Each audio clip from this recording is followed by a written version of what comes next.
એ આપણે કોઈ પણ પ્રોજેક્ટ કરવા ખાતર ક્યારે કરવાનો નહીં. જો સફળ થાય તો આપણી શાળામાં કોઈ આવી જોવા તો એ પ્લાસ્ટિક ક્યાંય જોવું ના જોવો. હવે એને કેમ ભેજવાળું નહીં રાખવાનું? જો પ્લાસ્ટિકની બોટલની અંદર પાણી હશે તો શું થશે? મિથેન વાયુ ઓટોમેટિક ઉત્પન્ન થશે અને વધારે પડતો મિથેન વાયુ ઉત્પન્ન થશે તો પ્લાસ્ટિકની બોટલને ફાડી દેશે.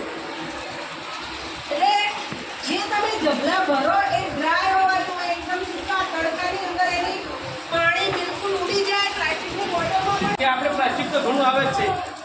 આવી બોટલ તમને રસ્તામાં જોવા મળશે ને, આ ઘણા છોકરા આવી બોટલ લાવે. આપણે જો ખાલી બોટલ આપણે શું કરવાનું, બોટલનું આ રીતે ઢાંકણ ખોલી અને જે તમે પ્લાસ્ટિકનું જબલું હોય, શાકભાજીનું જબલું હોય, તમે પડીકી ક્યાંય રખડતી જોઈ હોય કે પેપર ગાતી હોય, પડીકા ગાતા હોય, બધું પ્લાસ્ટિક જ કહેવાય.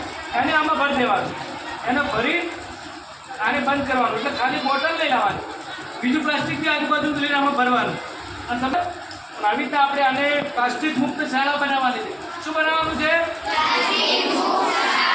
આપણી શાળામાં ક્યાં પ્લાસ્ટિક દેખાવું જોવા નહીં, વધારવાનું આવું કે જેનું નકામું છે પ્લાસ્ટિક ક્યાં દેખાવું જોવા, એને આપણે જ નહીં લેવાનું.